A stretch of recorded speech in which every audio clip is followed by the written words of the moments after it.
안녕하세요. 잘 들리시죠? 이거를 좀 뽑는 게 낫겠네요. 예, 뵙게 해서 반갑습니다. 뜻을 함께하는 동지적인 교회, 또 목사님, 교우 여러분들 한 분 한 분 뵙게 되어서 참 큰 기쁨이고 저에게는 영광입니다. 오늘부터 7번에 걸쳐서 하나님의 기적 대한민국 건국이라는 주제를 함께 나누겠습니다. 전 세계에서 자기 나라 건국 역사를 가르치지 않는 유일한 한 나라가 안타깝게도 대한민국입니다.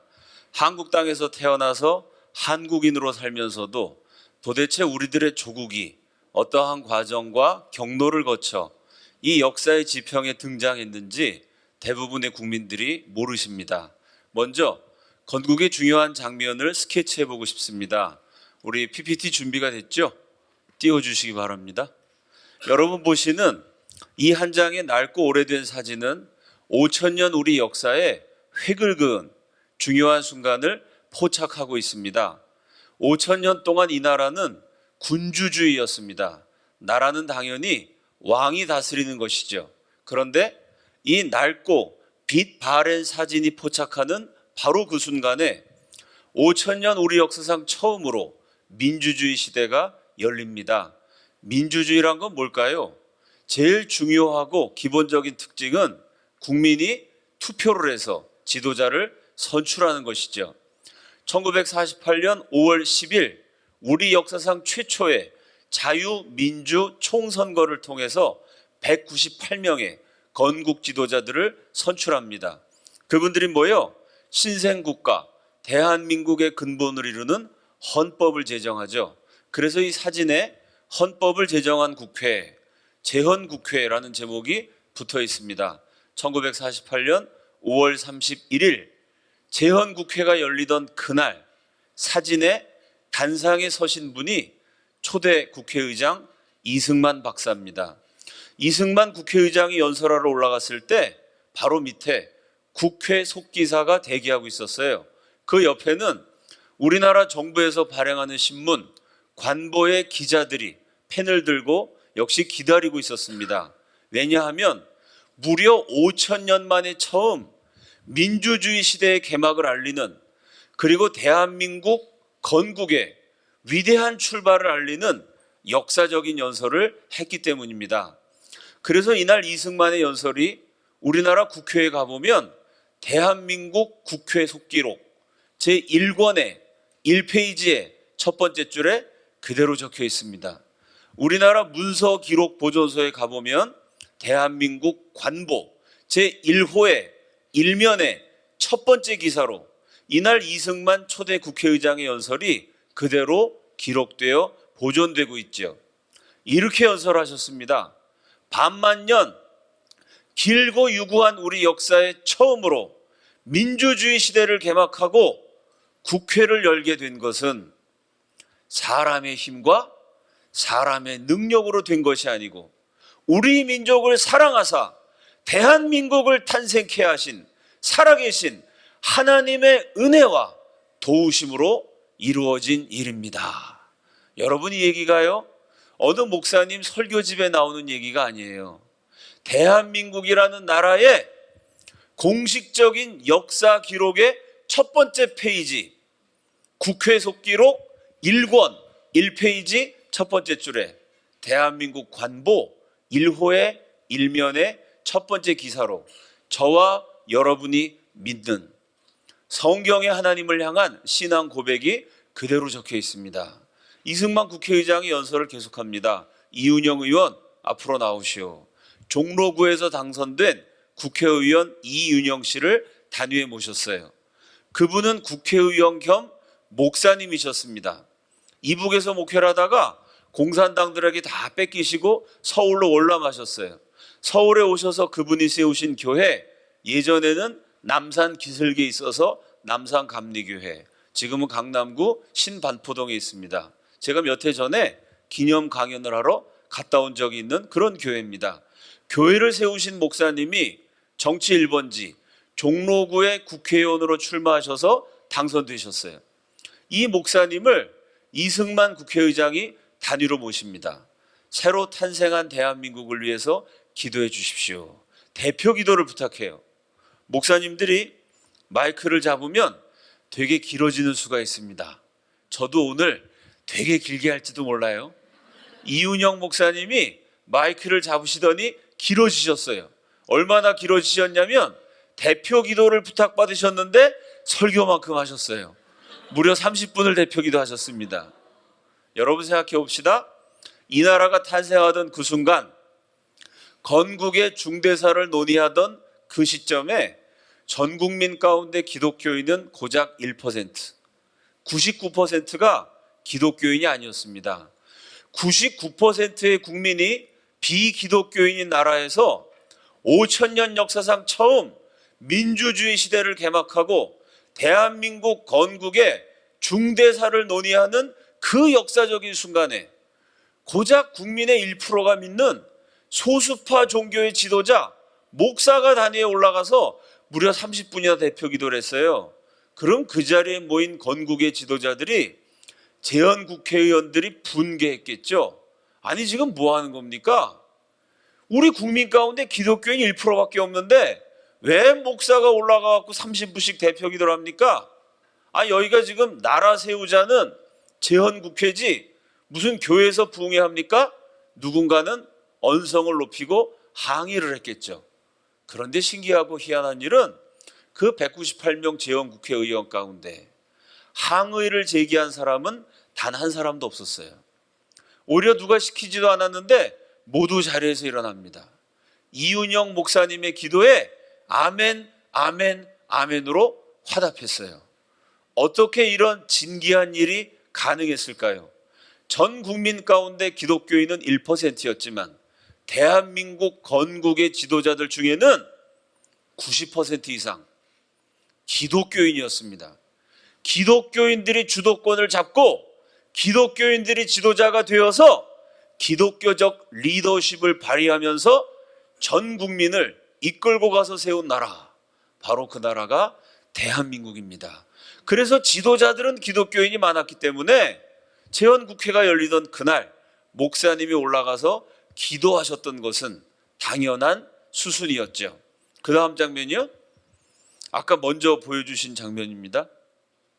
네, 1948년 8월 15일 역사적인 대한민국 건국일의 사진입니다. 초대 국회의장 이승만 박사가 건국 대통령으로 취임하죠. 취임 연설하는 장면을 찍은 역사적 기록입니다. 여러분 대통령 취임 선서하는 모습 언론을 통해 많이 보셨을 줄 압니다. 이명박 대통령이나 박근혜 대통령이나 사람이 달라지고 정권이 바뀌어도 선서하는 내용은 똑같습니다. 헌법을 펼쳐놓죠. 민주주의 국가에 헌법이 제일 중요하니까요. 당선자가 헌법 위에 손을 얹습니다. 이런 내용으로 맹세하죠. 나 아무개는 헌법을 수호하고 대통령의 책무에 충실할 것을 국민들 앞에서 맹세합니다. 거의 똑같습니다. 그런데 대한민국이 탄생되던 그날 건국 대통령의 선서는 달랐어요. 헌법을 펼쳐놨습니다. 그 위에 책을 한 권 올려놔요. 여러분 이건 엄청난 사건입니다. 대한민국이란 나라가 세워지는 그 순간에 민주주의 국가는 당연히 헌법이 제일 중요한데 헌법이 으뜸인데 헌법보다 더 중요한 가치는 없는데 그걸 인정하면서도 그래서 헌법을 펼쳐놓으면서도 그 헌법 위에 책을 한 권 올려놨어요. 대한민국 헌법보다 더 소중한 이 나라 국민들이 지향해야 할 가치가 있다는 것을 건국 대통령이 전 세계 앞에 보여준 사건이죠.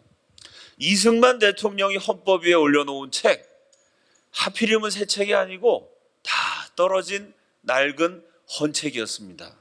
50년 세월 동안 하루도 빼놓지 않고 읽었던 책, 읽으면서 눈물을 흘리면서 통곡을 하면서 하나님, 우리는 언젠가 나라를 되찾게 될까요?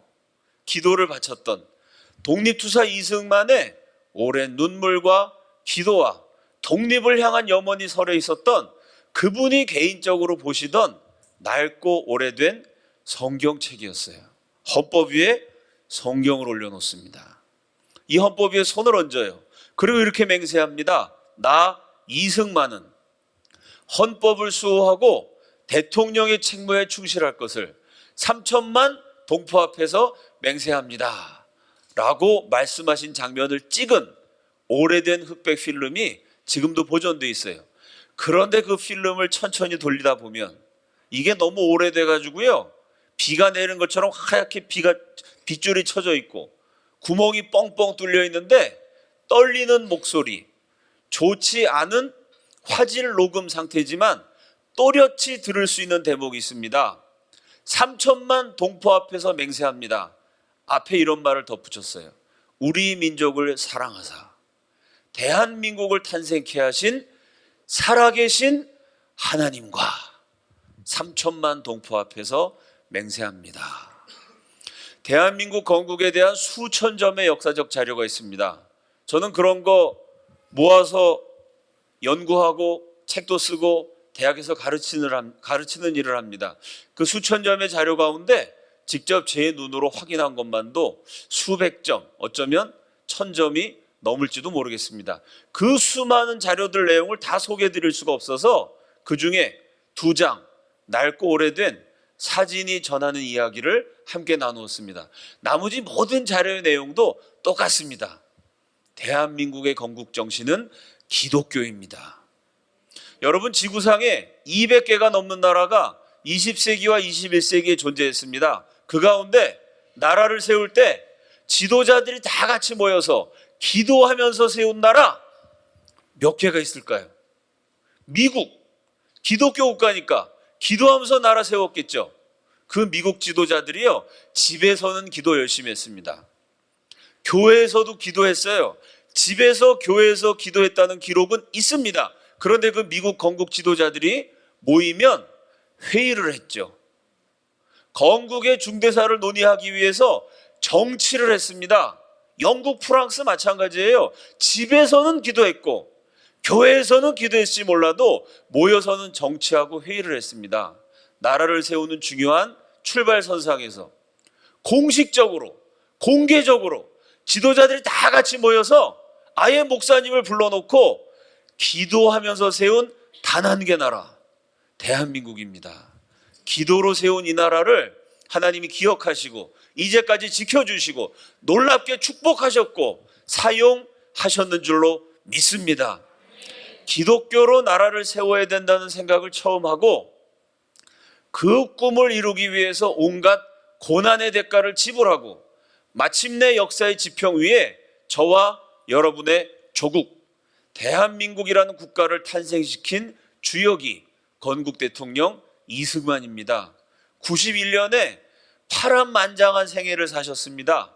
뛰어난 업적도 남기셨고 어처구니 없는 실수도 하셨죠. 그래서 지금도 이승만 대통령을 국부로 모셔야 된다, 집권당 대표가 그렇게 발언하는가 하면 이승만은 부정부패, 독재의 원흉이다 비판하는 목소리도 있습니다. 자, 오늘부터 3일 동안 이승만 대통령이 남기신 업적은 뭔지, 동시에 그렇게 위대하신 분이 왜 참 욕을 많이 먹는 실수를 저지르셨는지, 이승만 시대의 공과 과, 파란만장한, 그러나 어느 나라와 견주어 봐도 자랑스러워할 수밖에 없는 대한민국 건국의 이야기를 같이 나누겠습니다.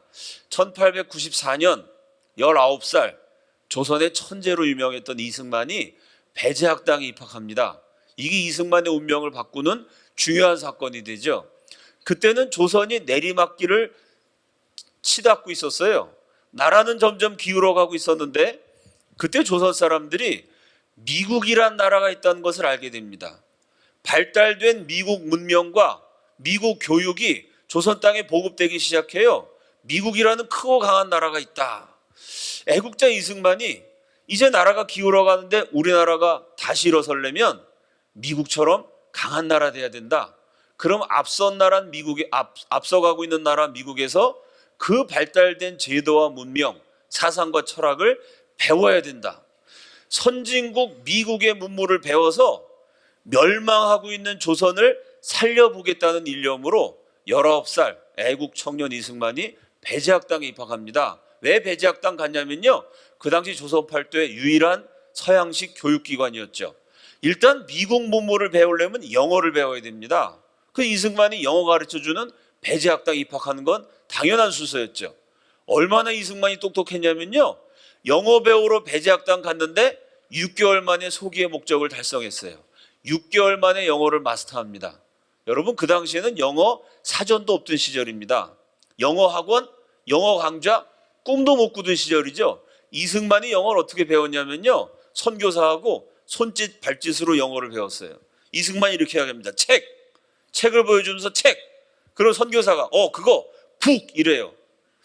북은 두드리는 건데 쟤들은 북을 읽는구나. 물건 갖다 놓고 손짓 발짓 영어 배워서 6개월 만에 영어를 끝냅니다. 그래서 6개월 만에 이승만이 학생으로 들어갔다가 배제학당의 선생님이 돼요. 한국인 최초의 영어 교수가 이승만입니다. 영어 배우러 들어갔는데 이승만이 자서전에 썼어요. 영어보다 더 중요한 개념을 배웠다. 그게 뭐냐면 이승만이 배제학당에서 처음 들은 말, 한국말인데 그런 말이 있는지도 몰랐어요. 그게 뭐냐면 민주주의입니다. 나라는 당연히 임금님이 다스리는 건데, 양반이 지배하는 건데 그게 아닌 세상이 있다는 거예요. 백성이 주인 되는 나라가 있구나. 이승만이 민주주의라는 개념을 배제학당에서 배우고 충격을 받습니다. 이승만이 살던 집에서 한 30m만 걸어 내려오면요, 수도 한양을 가로지르는 큰 대로가 있었어요. 그 도로변에 나가보면 1년 12달 365일 하루도 빼놓지 않고 볼 수 있는 광경이 있었습니다. 뭐냐면 굶주림에 지친 백성이 쓰러져 죽어있는 시체였어요. 조선은 그런 나라였습니다. 5,000년 동안 늘 이 나라 어딘가에서는 누군가는 굶어 죽었어요. 이승만이 살던 시대 조선이 멸망으로 치닫던 무렵이었기 때문에 조선에 돈 꽤나 있다는, 힘 꽤나 쓴다는 성공한 사람들이 모여 사는 수도 한양에서도요, 길거리에 굶어 죽은 사람 시체가 널려 있었어요. 이 처참한 광경을 보면서 어떻게 저 백성들이 좀 잘 살 수 있는 나라를 만들 수 있나, 그게 이승만의 고민이었습니다. 근데 민주주의라는 개념을 딱 배우고 나왔고는 이승만이 아주 감격을 합니다. 바로 이거다. 국민이 주인 되는 나라가 되면 임금이 국민을 괴롭히고 양반들이 상놈 천민들 차별하는 그런 신분국가, 왕조국가가 아니라 국민들에게 자유를 주는 민주주의 국가를 수립하면 저 굶어 죽는 고통당하는 백성들, 그 괴로움을 고통에서 해방시킬 수 있겠구나. 조선 사람 가운데 처음으로 19살 청년 이승만의 가슴에 민주주의 국가를 세워야겠다는 비전이 심겨집니다. 배제학당을 수석 졸업하고 언론인이 되죠. 민주주의가 뭔지 국민들에게 먼저 알려야 돼요. 그래서 이승만이 조선 국적을 가진 사람으로 최초로 신문이라는 것을 발명합니다. 여러분, 한국 최초의 순한글 신문, 그럼 우리는 독립신문을 연상하기 쉽습니다. 맞습니다. 근데 그 독립신문을 발행했던 서재필 박사는요, 엄밀하게 말하면 조선 국적자가 아니었어요. 독립신문을 발행할 때 서재필 박사는 미국 시민권자였습니다. 미국 사람이, 미국 국적자가 조선에 와서 신문을 만든 거죠. 그 독립신문 이후로 조선 국적을 가진 사람이 만든 최초의 한글신문, 그게 이승만 박사가 젊어서 만든 협성회 회보라는 신문입니다. 일주일에 한 번씩 발행됐는데 그 신문이 날개 돋친 듯이 잘 팔렸어요. 이승만이 신문을 통해 국민들에게 민주주의를 가르칩니다. 나라의 근본은 임금이기 전에 백성입니다. 아무리 임금이라도 백성들의 것을 함부로 빼앗으면 안 됩니다. 백성을 괴롭히면 안 됩니다. 이런 민주주의 사상을, 그 당시 굉장히 위험한 개념이었죠. 조선 최고의 문장가였던 이승만이 아주 탁월한 기사로 써서 뿌립니다. 이 신문이 잘 팔려요. 그 주간지가 일간지가 됩니다. 일주일에 한 번 발행되던 게 매일 발행되게 되죠. 지금 우리 아침마다 신문 배달 오잖아요. 지금 이게 당연하지만 5,000년 역사상 처음으로 일간지, 매일매일 발행되는 신문을 만든 사람이 이승만입니다. 이승만이 만든 최초 일간지가 매일신문, 매일신문이 발전해서 제국신문이 되죠. 이승만이 이렇게 신문을 발행해갖고 민주주의를 가르치는 동시에 독립협회에서 연설가로 활동합니다. 여러분 잘 아시는 대로 만민공동회라는 우리 역사상 최초의 민주주의 집회가 있었습니다. 거기서 이승만이 막 연설을 부르짖습니다. 임금님 정신 차리십시오. 이대로 가다 나라 망합니다. 저 강대국들한테 우리나라 이권을 그냥 막 갖다 바치면 국민들은 어떻게 살란 말입니까? 그때 조선이 막 멸망해 가니까 강대국들이 서로 집어먹으려고 그래요. 외세를 배척하고 조선의 독립을 외치는 이승만의 연설이 아주 선풍적인 인기를 끕니다. 그 이승만의 연설을 듣기 위해서요, 한 10,000명 정도 되는 엄청난 군중이 몰려요. 조선 역사 518년에 한 사람이 연설하는데 5,000명, 10,000명 모인 기록이 딱 한 번입니다. 그 당시 10,000명 모였다는 건 지금으로 치면 한 200만 명, 300만 명 모였다는 얘기죠. 그 이승만은 20대 초반에 조선 최고의 문장가, 조선 최고의 연설가, 열렬한 청년 애국투사로 명성을 떨치게 돼요. 이렇게 이승만의 인기가 점점 올라갈수록 고종 황제의 혈압도 같이 올라갔겠죠. 조선은 왕이 다스리는 나라입니다. 임금님이 죽어. 그러면 진짜 사람이 죽었어요. 그 역사 500년인데 갑자기 이승만이가 나타나갖고 임금 보러 정치 똑바로 하라 그래요. 그 따위로 하면 나라 망한다고 막 비판을 합니다. 고종 황제가 화가 나가지고 저 이승만을 제거해야 되겠다. 조선 팔도에 힘 깨나 쓰는 주먹, 조폭들을 수도 서울로 불러 모아요. 이승만이 만민공동회에서 연설하고 있는데 고종 황제가 동원한 깡패들이 이승만과 독립협회를 기습합니다. 난투극이 벌어져서 김덕구라는 독립협회 회원이 그 자리에서 폭도들한테 맞아서 죽어요. 뼈가 부러지고 살가죽이 터지고 피가 줄줄 흐르는 중상을 입은 사람이 60여 명, 1명 죽고 60명 다치는 유혈 참극이 벌어집니다. 이렇게 막 난장판에 깡패와 애국자가 주먹 다짐을 벌일 때 이승만은 뭘 했을까요? 이승만은 글을 잘 썼고 연설을 잘했을 뿐만 아니라 주먹질도 잘했어요. 주먹질보다 더 잘한 건 발길질을 잘했습니다. 아주 은사가 다양하신 분이었어요. 대한민국 건국 대통령이 화끈한 사나이였습니다. 우통을 벗어 제끼고 깡패들하고 들어가서 막 싸워요.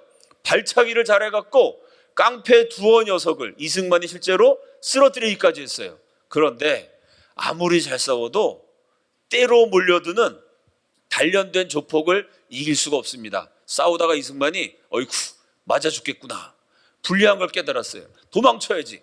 도망치려고 방향을 바꿔갖고 뛰려고 하는데 갑자기 누군가 이승만의 손목을 턱 잡아요. 이승만 씨, 그리로 가면 죽습니다. 살려거든 반대 방향으로 뛰시오. 여러분 저 오른편에요, 깡패 수백 명이 사람 죽여가면서 돌진하고 있어요. 그럼 살기 위해서는 깡패가 오는 쪽과 반대쪽 왼편으로 뛰어야죠. 글리 가면 죽는다는 거예요. 살고 싶으면 깡패들이 우글거리는 그 한복판으로 가래요. 이상한 소리 아니에요? 웬 미친놈이 이상한 소리 하네. 이승만이 돌아봤는데 더 이상한 일이 벌어졌어요. 누군가 분명히 손목은 잡았는데 감촉은 느꼈는데 모습이 없어요. 누군가 분명히 얘기하는 목소리는 들렸는데 형체가 보이질 않아요. 그런데 왠지 그 말을 들어야 될 것 같아요. 무언가에 홀린 사람처럼 이승만이 자기도 모르게 방향을 바꿨어요. 그리고 수백 명의 깡패들을 향해서 저벅저벅 걸어가요. 깡패들이 몽둥이를 휘두르면서 역적 이승만 놈을 때려 죽이자 외치면서 돌진하는데 문제가 하나 있었어요. 그 시절에는 스마트폰이 없었어요. 스마트폰이 있으면 이승만 사진 딱 찍어서 전송하면 돼요. 그런 폴더를 열어보고 요 놈이 이승만이구나 얼굴을 알 수 있을 텐데 조선 팔도에서 몰려든 깡패들이 이승만 얼굴을 본 적이 없어요. 그럼 이승만 얼굴도 모르면서 어떻게 때려잡을까요? 깡패들이 나름대로 머리를 썼어요. 이승만을 때려 죽이자 외치면 사람들이 우르르 도망을 쳐요. 도망치는 놈, 뒤통수가 보이는 놈, 그 중에 이승만이 있겠지. 그러니까 도망치는 놈 아무나 때려잡으면 그 중에 이승만이 있을 거라고 생각했어요. 깡패들이 머리를 썼는데 정말 과격하고 무식하죠. 그런데 이승만 때려 죽이자 외치는데 이승만이 도망 안 가고 그쪽으로 걸어가니까 경상도에서 온 깡패가 이승만을 보고 저놈은 처음 보는 놈인데 도마 안 치고 이쪽으로 오는 거 보니까 아, 저놈도 깡패인가 보다. 얼굴은 본 적이 없고 아, 쟤는 충청도에서 온 깡패구나. 그러면서 길을 비켜줬어요. 황해도에서 온 깡패는 쟤는 평안도에서 왔나? 그래서 길을 비켜줘요. 이승만 때려 죽이자 외치는 깡패들이 이승만이 걸어가니까 같은 깡패인 줄 알고 슬금슬금 길을 비켜줘갖고 털끝 하나 다치지 않고 살아납니다. 그런데 폭도들이 휩쓸고 가서 난장판이 됐어요. 사람이 죽고 다치고 막 엉망이 됐어요. 독립협회원들이 현장을 수습해 보니까 이승만이 보이질 않아요. 야, 깡패놈들이 그 이승만 죽이려고 그렇게 돌진을 했는데 끌려가갖고 죽었나 보다. 소식을 알지 못해갖고 이 독립협회 회원들이 너무나 애석해서 그날 밤에 신문을 냅니다. 조선 사람 가운데 처음으로 신문이란 걸 만들어서 아주 명논설을 쓰고 뛰어난 연설을 했던 청년 애국자 이승만 동지가 사망했다. 이승만 사망 기사를 내고요. 독립협회 회원들이 모여서 장례식을 하는데 짠! 그러고 이승만이 등장을 해요. 참 신기한 일이죠. 이승만이 이 사건을 두고두고 참 신기하게 생각합니다. 까딱 잘못하면 내가 맞아 죽을 뻔했는데 그 폭도의 위협으로부터 내 생명을 살려준 보이지 않는 손, 형체가 사라져버린 그 목소리의 주인공은 도대체 누굴까? 나중에 기독교인이 된 다음에 이런 기록을 남깁니다. 내가 하나님을 알기도 전에, 내가 하나님을 믿기도 전에 살아계신 하나님이 보이지 않는 손, 형체가 없는 목소리로 나타나셔서 폭도의 위협으로부터 내 생명을 건져주신 것은 아닐까, 이런 기록을 남겨요. 자, 글도 쓰고 연설도 하고 주먹질 발길질도 하고 이승만이 죽었다는 신문 보도까지 나가고 그렇게 목숨을 걸고 싸웠는데 나라를 구할 수는 없어요. 조선이 계속 내리막길로 치닫다가 결국 일본한테 망해버립니다. 나라가 망하면 국민들은 비참해져요. 우리가 나라를 잃어버렸기 때문에 우리 할아버지들 69만 명이 강제 노무자로 끌려갔습니다. 그 중에 4만 5천 분이나 살아서 고향 땅을 밟지 못했어요. 우리 할머니들 더 비참하죠? 일본 놈들이 조직적으로 기록을 은폐해버려서요, 몇 명인지도 몰라요. 10만 명이다, 20만 명이다, 5만 명이다, 학설만 분분합니다. 숫자를 헤아릴 수 없는 우리 할머니들이 종군 위안부로 끌려갔어요. 인간 이하의 비참한 고생을 했습니다. 제가 종군 위안부 대학에서 가르치느라고 연구해봤습니다. 연구하다가 깜짝 놀랐어요. 저는 일본 놈들이 조선 처녀들을 잡아간 줄 알았어요. 제가 연구했던 제일 어린 위안부가 13살이에요. 초등학교 6학년입니다. 처녀가 아니에요. 소녀죠. 13살짜리 소녀를 종군 위안부로 잡아갔는데 이 소녀가 하룻밤에 상대했던 일본 남자가요, 제일 많은 날이 36명이에요. 여러분, 여자 몸으로 어린 소녀가 36명의 남자를 상대해야 된다. 이것도 끔찍하죠. 그 36명 남자가 뭐 하던 사람이죠? 전쟁하는 군인이에요. 찌르고 쏘고 자르고 사람 죽이다가 온, 피를 뒤집어 쓴, 사람 죽이다가 피를 뒤집어 쓰고 온 36명의 그 악귀 같은 남자를 상대해야 되는 13살 소녀, 얼마나 무서웠겠어요. 여자로서 얼마나 수치스러운 일입니까 그게. 맨정신으로 위안부할 수가 없어요. 술을 마시기 시작해요. 그냥 술 먹고 누워있으면 되니까. 술 기운으로 위안부 생활했는데 이 술을 자꾸 마시니까 취하지가 않아요. 아, 취해야 고통을 잊어버릴 수 있지, 맨정신이 그거 어떻게 합니까? 위안부 생활을 마셔도 취하지 않으니까 아편에 손을 대요. 알코올 중독자, 마약 중독자가 돼갖고 1년 6개월 위안부 생활하다가 15살 생일을 3개월 앞두고 그 위안소에서 목을 매서 가녀린 생명을 스스로 끊어버려요. 그 소녀가 태어나서 죽기까지 14년 9개월 동안 그 짤막한 인생을 제가 추적해 본 적이 있어요. 6살 때 뭐 했고, 7살 때 뭐 했고, 10살 때 뭐 했고. 공부하면서 뼈저리게 느꼈습니다. 나라가 망한다는 게 이런 거구나. 여기 남자들 많이 있어요? 생각해 봅시다. 여기 앉아있는 저와 여러분은, 이 남자들은 착하기 때문에 죄가 없어서 강제징용 끌려가고 죽도록 일하다가요, 저희 단체에서 지금 현대사 하나 발굴하는 프로젝트가 있는데, 그게 뭐냐면은 관광지로 유명한 중국의 하이난 섬이 있어요. 거기 가면 조선인을 위한 갱이 있습니다. 조선 사람 불러다가 죽도록 일시켜 놓고요, 8월 15일 날 해방을 맞았어요. 일본이 패망했습니다. 무조건 항복했죠.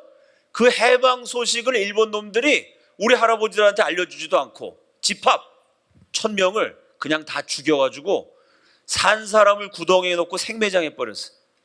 지금도 밝혀지지 않아요. 그 지금 시체는 나오는데 그 아직도 보도가 올해 제가 속한 단체에 함께 저희 리더이신 권영애 전 국방장관님이 KBS 기자를 갖고 와서 보도해가지고 언론 보도에 한번 났습니다만은, 그렇게 밝혀지지 않은 아주 비극적인 진실이 지금도 얼마나 많이 묻혀 있는지 몰라요. 생각해 봅시다. 저하고 여러분은 죄가 없어가지고 착해서 그렇게 끌려가지도 않고요, 인간 이하의 비참한 중노동도 안 하고요, 그렇게 산채로 나라를, 우리 민족이 해방됐다는 소식도 모른 채 구덩이에 던져지지 않는 걸까요? 우리 할아버지들은 죄가 많아갖고 그 고생을 했을까요? 여기 여자분들 많이 있습니다. 지금 대한민국의 13살짜리 소녀는 하나님 앞에 너무나 거룩하고 깨끗하고 죄가 없기 때문에 잘 먹어서 토실토실하고 예쁘고 엄마 아빠 사랑받으면서 학교 다니면서 잘할 수 있는 거고요, 그 시절에 우리 할머니들은 죄를 너무 많이 지셔가지고 윤리적으로 문제가 많으시고 도덕도 엉망이셔갖고 그분들 잘못 때문에 그렇게 종군 위안부 끌려가고 비참하게 살다가 가셨을까요? 우리는 죄가 없어서 고생 안 한 게 아니고요, 그분들은 죄가 많아서 고생한 것도 아닙니다. 차이점은 뭐죠? 나라입니다. 나라. 지금은 대한민국이란 나라가 있어요. 이 나라가 제법 발전했고 부흥했고 성장했습니다. 힘 있는 나라가 됐어요. 그래서 우리 할아버지 할머니들보다 죄를 많이 짓는데도 우리 할아버지 할머니들보다 훨씬 잘 먹고 잘 사는 사람 많아요. 그때는 나라라는 게 없었습니다. 나보다 훨씬 훌륭하시고 나보다 훨씬 똑똑하신데도요, 나라가 없어서 강제 노동자로 끌려가고 종군 위안부로 끌려가서 우리 할아버지 할머니들이 말도 못할 그 고생을 하셨어요. 나라라는 게 이렇게 중요합니다. 지금도 마찬가지 아니에요, 여러분? 시리아라는 나라도 아니죠, 그거는. 아니, 지금 민주화 시위가 일어났는데 독재자들이 막 발포를 해야 돼갖고요, 시리아 난민이 지금 1120만 명이래요. 전 국민의 절반이 난민이에요. 그 난민 꼬마 가운데 하나, 인간답게 살려고 바다 건너가다가 3살짜리 애가 그 배가 침몰되는 바람에 눈으로 피를 쏟으면서 마지막으로 이런 유언 남겼다고 그러죠. 아버지 제발 살아나야 돼, 이러고 바다에 빠졌어요. 3살짜리 소년이. 그 소년의 시체가 흘러갖고 발견이 돼서 지금 세계가 발칵 뒤집어지고 난리가 나지 않았습니까? 시리아 사람들 왜 그 고생을 해야 될까요? 3살짜리가 왜 남의 나라로 도망치다가 눈에 피를 흘리면서 바다에 빠져갖고 시체로 그 드넓은 지중해 바다를 떠다녀야만 했을까요? 이유는 하나, 시리아라는 나라가 시원치 않아서 그렇습니다. 나라라는 게 이렇게 중요해요. 저와 여러분이 제대로 예수 믿기 위해서, 저와 여러분이 사람답게 살기 위해서 먼저 대한민국이라는 우리들의 나라가 건강하고 튼튼해야 할 줄로 믿습니다. 나라가 자꾸 기울어 가니까 이승만과 동지들이 과격해져요. 이대로 가면 나라 망한다. 나라 망하면 백성들은 비참해진다. 이 나라를 살리고 백성들을 보호할 수 있는 방법은 하나, 혁명을 하자. 고조 황제를 쫓아내는 혁명 모의를 합니다. 그 왕을 쫓아내고 누구를 왕으로 세우느냐 의논을 하는데 23살 이승만이 대담한 주장을 펼쳐요. 다른 사람 왕으로 세워봤자 똑같다. 더 이상 왕이 나라를 다스리던 시대는 지났다. 우리 조선도 왕이 아니라 대통령을 뽑자. 미국처럼 대통령 뽑아서 정치 잘못하면 다음번 선거에 떨어뜨리고, 아무리 대통령이라도 법을 어기면 감옥에 쳐넣는 미국식 민주주의, 의회제도, 법치주의를 실현하자. 1898년 그 까마득한 옛날에 미국식 대통령제, 민주주의를 추구하는 혁명을 모의합니다. 대단히 시대를 앞서갔던 거죠. 그런데 고종 황제가 보낸 스파이한테 그만 잡혀요. 감히 임금 쫓아내려고 그랬으니까 역적이죠. 대역죄인 이승만 사형 선고를 받고 조선의 중죄수만 가두는 한성 감옥에 갇히게 됩니다. 한성 감옥에 들어가면요, 일주일 지나지 않아 이빨이 흔들흔들 위장에 탈이 나요.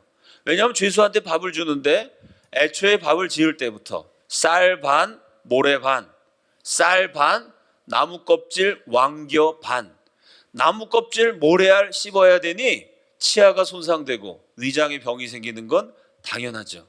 감옥이 어찌나 좁은지요, 죄수 1인당 차지하는 면적이 0.23평, 가로가 85cm, 세로가 85cm. 여러분, 가로 세로 85cm 정도 되는 면적이면 여기 앉아 계신 아무리 날씬하신 분도요, 누울 수 없어요.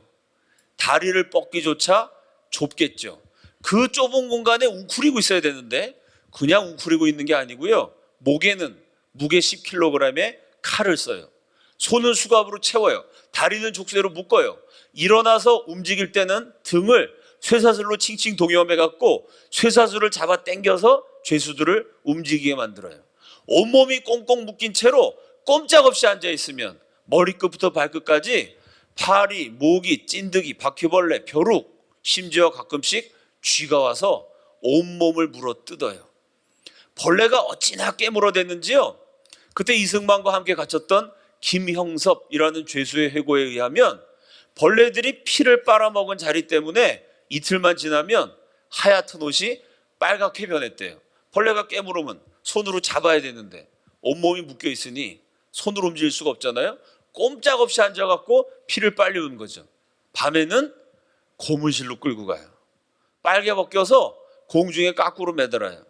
콧구멍에다가 고춧가루 뿌리고 주전자로 콧구멍에 물을 들이부어요. 까꾸로 매달린 상태에서 쇠붙이를 빨갛게 달궈갖고 몸을 지져요. 다리 사이에 장대를 넣어서 주리를 트는, 뼈를 으스러뜨리는 고문을 가해요. 이승만이 붓글씨 잘 썼습니다. 너 명필이라며 손 내밀어봐. 이 손을 망치로 쳐요. 이때 손이 다 망가져갖고요, 숟가락, 젓가락을 다시 쥐는데 5년이 걸려요. 밥을 먹으려면 숟가락을 잡아야 되는데 숟가락 잡으려면 손가락이 오므려져야 되잖아요. 이걸 망치로 쳐서 다 부셔놨으니 손가락이 움직이지 않아갖고 오므려져서 숟가락을 쥘 수가 없어서 5년 동안 밥을 핥아서 먹게 되죠. 감옥에서 나온 다음에 하루도 빼놓지 않고 붓글씨 연습을 합니다. 지금 남아있는 이승만 박사의 붓글씨가 조선 왕조의 임금을 포함해서 우리나라 역대 최고 지도자 가운데 최고의 명필이다, 이렇게 손꼽혀져요. 그 최고의 명필 수준의 붓글씨 실력을 다시 회복하는데 39년이 걸려요. 하루도 빼놓지 않고 서예 연습을 하는데 감옥 가기 전에 서예 실력 회복하는데 39년이 걸려요. 1952년 6.25 전쟁이 한창일 때 대통령 이승만의 일기장에 이런 대목이 나옵니다. 전쟁하느라 얼마나 스트레스를 많이 받았는지 어젯밤 꿈에 한성 감옥에서 고문당하는 꿈을 꾸다가 비명을 지르면서 깨어났다. 이렇게 일기장에 쓰신 때가 77세, 23세에 고문당했는데 77세가 되기까지 54년 세월이 흐르도록 고문의 악몽에서 헤어나지 못했죠. 사실은 91세로 돌아가실 때까지 68년 동안 고문 후유증으로 몸에 통증을 느끼지 않은 날이 단 하루도 없었어요. 이렇게 고문당해 온몸이 으스러진 채로 벌레한테 물어뜯기다가 날짜가 되면 나와, 목을 탁 쳐서 죽이는 사형수신제가 됩니다. 더 이상 내려갈 데가 없는 인생의 밑바닥까지 추락했을 때, 그때 이승만에게 책이 한 권 떠올라요. 갑자기 그 책이 읽고 싶어져요. 퀴즈. 한성 감옥에 갇혀 있었던 청년 사형수 이승만에게 갑자기 떠오른 책은 무슨 책일까요? 손 여러분이 드셨지만 손 안 들고 와서 대답을 다 하셨죠?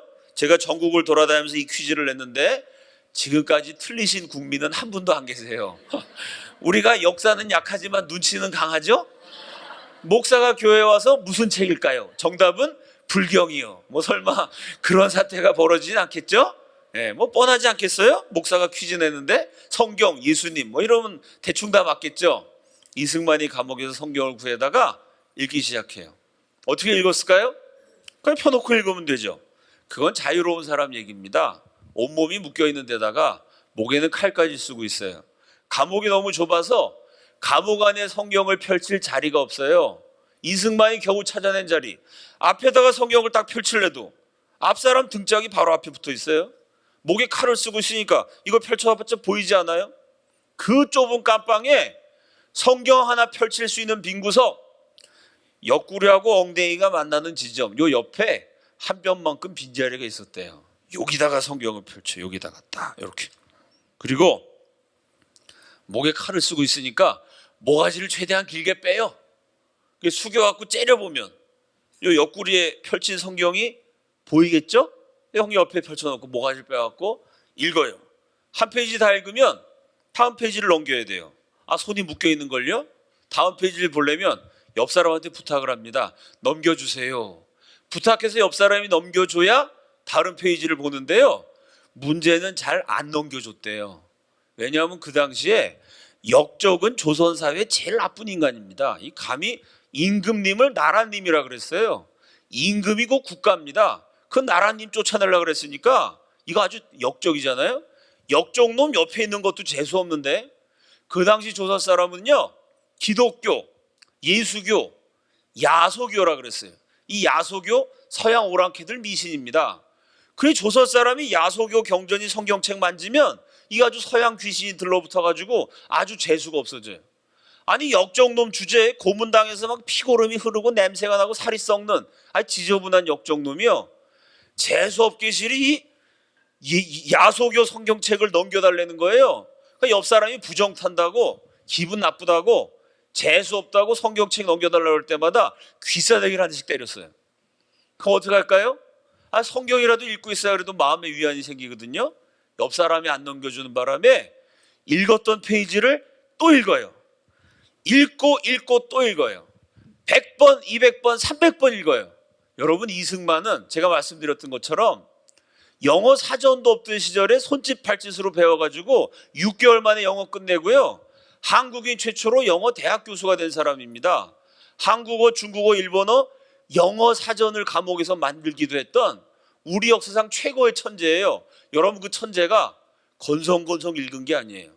이거 고문당해 죽을 지경이 돼가지고 마음이 너무 힘들어서 물에 빠진 사람 지푸라기라도 잡는 심정, 그거보다도 절박한 고문당해 죽어가는 사형수가 필사적으로 마음의 위안을 찾으려고 옆 사람한테 귀싸대기 맞아가면서 성경 한 페이지를 100번, 200번, 300번 읽었어요. 그럼 어떻게 됐을까요? 감옥에서 이승만이 성경을 통째로 다 외우게 돼요. 왜 외웠느냐? 더빗교회처럼 막 교회에서 교육시켜서 외운 게 아니고요, 옆 사람이 안 넘겨주는 바람에 외웠어요. 야, 여기서 한번 해봐도 좋을 것 같아, 그죠? 가둬놓고 막 안 넘겨주고 외워라 막 이렇게. 세계 하나밖에 없는 희한한 성경 암송법이죠. 이승만이 성경을 외워 나가는데 감옥에 갇혀 있는 동안 할 수 있는 건 아무것도 없어요. 낮에는 하루 종일 옆 사람한테 귀싸대기 맞으면서 벌레한테 물어뜯기면서 성경 외우고, 밤에는 끌려가서 먼동 있을 때까지 고문당하고, 그러면서 죽을 날만 기다리는 순간 이승만이 할 수 있는 것은 아무것도 없었어요. 근데 바로 그 순간에 이승만이 읽었던 성경이 놀라운 일을 하기 시작해요. 청년 이승만 자서전에 이렇게 썼습니다. 성경 66권 모든 말씀이 은혜였고 위로였고 감동이었지만 특별히 십자가 고난당하시는 예수 그리스도를 읽을 때 내 마음이 이상하게 뜨거워졌다. 성경을 읽는데 마음이 뜨거워져요. 밤새도록 두들겨 맞고 깜방에 던져서 성경을 봤어요. 봤더니 세상에 두들겨 맞은 사람이 나 혼자만이 아니었어요. 하나님의 아들이란 예수가 로마 병정들한테 채찍질 당하셨어요. 군인들이 예수의 얼굴을 주먹으로 때렸어요. 실컷 얻어 터진 이승만이 똑같이 얻어맞으시는 예수를 읽는데 마음이 뜨거워져요. 이런 예수라면, 이렇게 고문당하신 예수라면, 이 고통을 직접 겪으신 예수라면 죄 없이 얻어맞아야 되는 내 비참한 마음 알아주시겠구나. 이승만의 마음이 예수를 향해서 열려요. 밤새도록 이승만을 괴롭히는 게 가시로 요 손톱 밑에 살이 얇은 부분 거기를 막 쑤셔요. 가시로 온몸을 찔러대는데 지긋지긋해요. 밤새도록 가시에 시달리고 감옥에 와서 자기 깜방에 와서 성경을 읽는데 예수는 머리에 가시관을 쓰셨어요. 가시 면류관 이러니까 말이 좀 멋있죠? 여러분, 가시로 모자를 만들어 갖고 머리에 썼다고 생각해 보세요. 수십 개의 가시가 예수님의 머리를 찢어요. 예수님의 머리를 찔러요. 구멍이 뚫어지고 피가 얼굴을 타고 흘러내려요. 이승만은 가시에 찔려도 넓적다리나 손이나 이런 데 찔리죠. 이 머리를 수십 군데씩 막 못질하듯이 가시관을 씌우진 않았거든요. 가시 면류관 쓰신 예수, 가시에 찔리는 게 얼마나 아픈지 아는 예수, 이런 예수라면 지긋지긋한 내 아픔 알아주시겠구나. 이승만의 마음이 자꾸 예수를 향해서 열려요. 감옥에서 이승만을 괴롭힌 게 억울함이죠. 도둑질을 했나요? 살인을 했나요? 지은 죄가 있다면 나라 사랑한 죄밖에 없어요. 죄 없이 고문당해서 23살 젊은 나이에 죽을 생각을 하면 억울해서 분통이 터지죠. 화병 걸렸다 그래도 아마 그게 뭐 이렇게 이상한 일이 아닐 거예요. 그 억울한 이승만이 성경을 읽다가 깨달아요. 예수는 나보다 더 억울하셨겠구나. 왜냐하면 예수는 죄가 없으신 분이에요. 유일하신 참 하나님이시면서 동시에 참 인간이십니다. 하나님과 같은 신성을 가지신 그분이 인간의 모습을 입고 이 땅에 오셨어요. 하나님의 아들이시라면 세상의 어느 궁전도, 세상의 어느 화려한 대궐도 하나님의 아들을 모시기에는 턱없이 부족해요. 가장 화려한 곳에서 가장 찬란한 부귀영화를 누리셔도 모자라실 그 하나님의 아들이요, 십자가에서 비참하게 죽으셨어요. 십자가에서 인간 말종 취급을 다 하셨어요.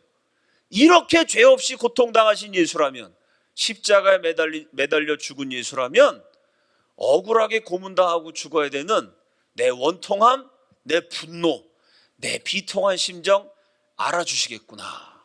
세상에 내 마음 알아줄 사람이 감옥에서 성경을 읽으면서 보니까 예수밖에 없어요.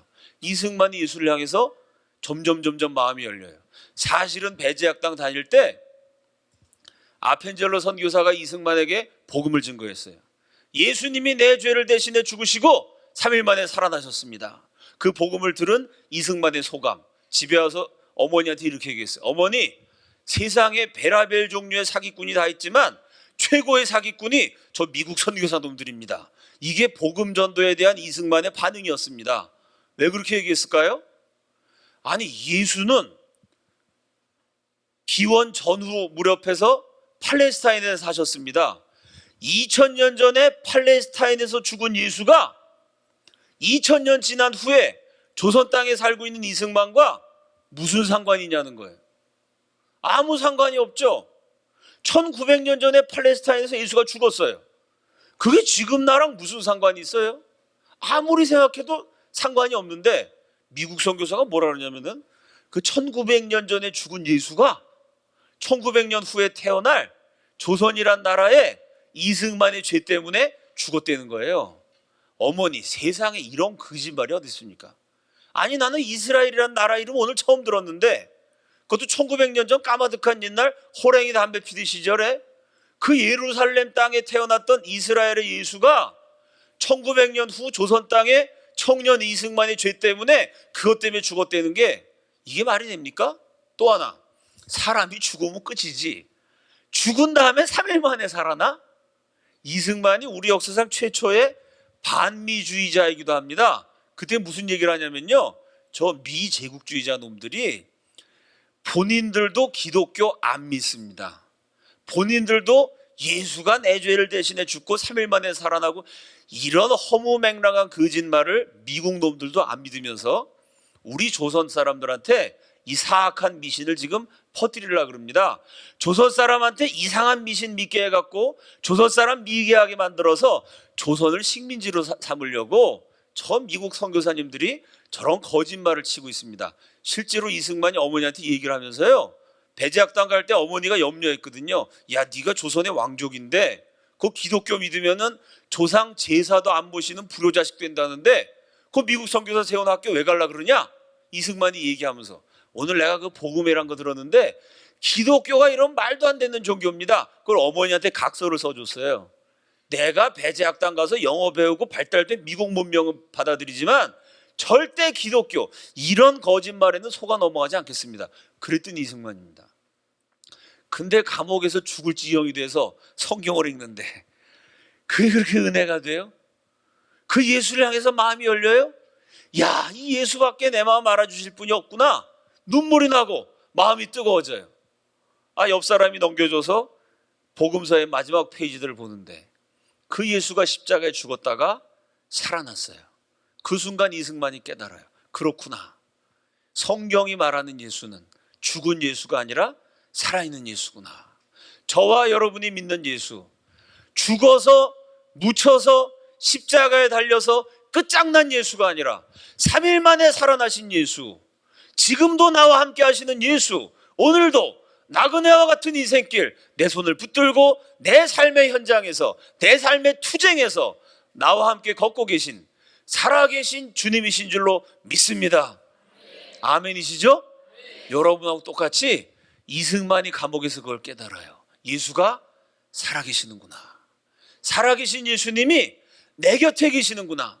십자가에서 죽어서 끝난 것이 아니라 부활하신 예수님이 내 손을 붙들고 나와 동행하시는구나. 여러분, 그때 이승만이요, 예수가 내 삶의 현장에 내 옆에 있다는 걸 깨달아요. 그때 이승만 옆이 어디죠? 감옥이에요. 사람들 고문해가지고 비명소리가 진동하는 감옥, 사람들 목을 칼로 쳐서 잘라가지고 피 비린내가 뿜어져 나는 감옥, 벌레가 득실거리는 조선의 가장 비참한 밑바닥 그 한성 감옥에서 목에는 칼을 쓰고 손은 수갑으로 채우고 다리는 족쇄로 묶은 그 청년 이승만이 깨달아요. 이 비참한 감옥에 예수가 나를 고아처럼 내버려둔 것이 아니고 살아계신 예수님이 이 한성 감옥 바로 이곳에서 고문실에서 나와 함께 계신다. 그걸 깨닫고 이승만이 고개를 숙여 그 감옥에 갇혀 계신 예수님께 난생 처음 기도라는 걸 해요. 뭐라고 기도했을까요? 여러분 같으면 어떻게 기도하시겠어요? 저 같으면 하나님 제발 저를 이 감옥에서 빼내 주십시오.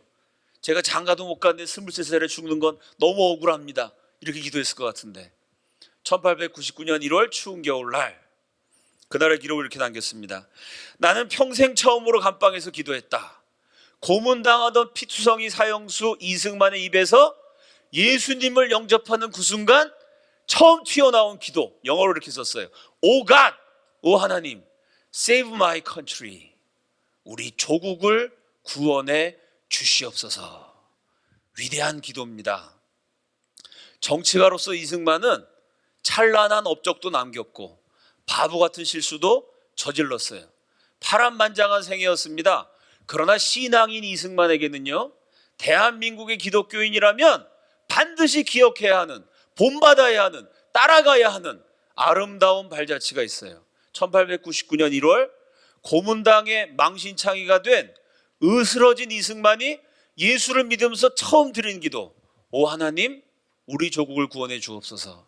1965년 7월 19일 부정선거에 대한 책임을 지고 쫓겨나 외국의 양로원에서 망명자로 쓸쓸히 생애를 마쳤던 이승만, 마지막 91세 숨 넘어가기 전에 남긴 유언, 사랑하는 우리 민족을 하나님 손에 맡깁니다. 이승만이 예수를 믿었던 68년은 실로 파란만장해요. 사형수에서 시작해서 망명자로 끝났어요. 감옥에서 출발해서 쓸쓸한 망명지에 양로원에서 마감했어요. 그 파란만장한 68년 동안 대한민국 건국 대통령의 기도에는 예수를 믿는 그날도 우리의 조국, 하나님 편으로 가는 그날도 우리 민족, 나라와 민족을 위한 기도가 단 한순간도 멈춰지지 않았어요. 우리 선조들이 그렇게 기도했기 때문에 저와 여러분이 그 기도의 응답으로 부강한 대한민국의 자유와 번영을 누리고 있습니다. 나라 위에 기도하는 애국 크리스찬 되시기를 주님의 이름으로 축원합니다. 첫 번째 기도, 우리 조국을 구원해 주옵소서. 두 번째 기도도 근사해요. 그리고 내 영혼을 구원해 주옵소서. 감옥에서 내보내달라는 얘기는 없어요. 그때 이승만은 알았어요. 설령 기적이 일어나 이 끔찍한 한성 감옥에서 나간다 해도 제대로 예수 믿지 않으면, 제대로 죄 용서받지 않으면 이 감옥보다 더 무서운 지옥불에 던져진다는 것을 이승만은 알았고 믿었어요. 그래서 두 번째 기도는 내가 죄인입니다. 내 영혼을 구원해 주옵소서 라고 기도하였다. 그랬더니 금방 감방이 빛으로 가득 채워지는 것 같았고 나의 마음에 기쁨이 넘치는 평안이 깃들면서 나는 완전히 변한 사람이 되었다. 예수를 믿고 이승만의 일생이 이날 완전히 변해요. 이승만과 더불어 우리 민족의 역사와 운명이 송두리째 바뀌게 돼요. 이승만 한 사람 예수 믿은 사건이 왜 이렇게 중요하게 됐느냐? 이승만이 예수 믿던 그 순간 조선 팔도에 기독교인이 40명 있었어요. 이 40명은 천민, 기생, 백정, 사람 취급 못 받는 아래 것들이었어요. 조선의 사람 대우받는 양반 가운데는 최초로 예수 믿은 사람이 1899년 1월에 한성 감옥의 이승만입니다. 최초의 양반 기독교인, 보통 양반이 아니죠. 최고의 문장가, 최고의 연설가, 우리 민족의 최고 지도자가 되는 이승만이 기독교인이 되는 그 순간을 기점으로 해서 우리 역사가 기독교화, 복음화, 성서화 되는 방향으로 바뀌게 되죠. 자, 이승만이 예수를 믿었다는 소식을 밖에 있었던 이승만의 스승 배제학당 미국 선교사님들이 듣게 됐어요. 미국 선교사님들이 두 가지 중요한 작업을 합니다. 첫째는 뭐냐면요, 그 고조 황제 일생에서 가장 위험했던 순간이 을미사변 아관 파천할 무렵입니다. 을미사변 뭔지 아시죠? 일본 깡패들이 명성황후를 죽였어요. 일본 놈들이 왕비도 죽였으니까 왕도 언제 죽일지 몰라요.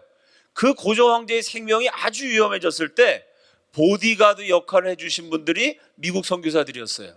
왜냐하면 흉악무도한 일본 놈들이 조선의 왕비도 죽이고 왕도 죽일 수 있지만 미국 선교사는 못 죽여요.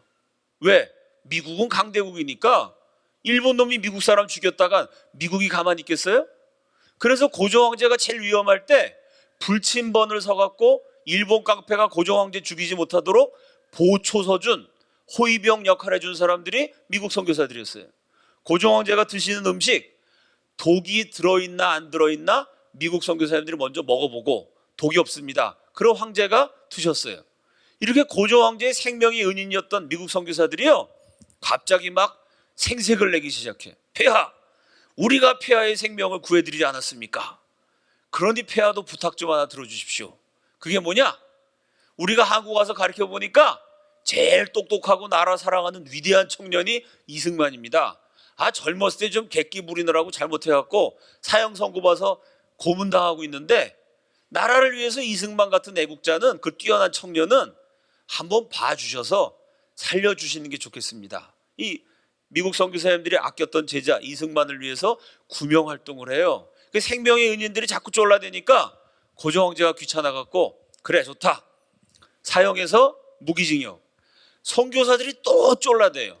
무기징역에서 징역 10년. 결국 5년 7개월 만에 기적적으로 감옥에서 살아나오게 돼요.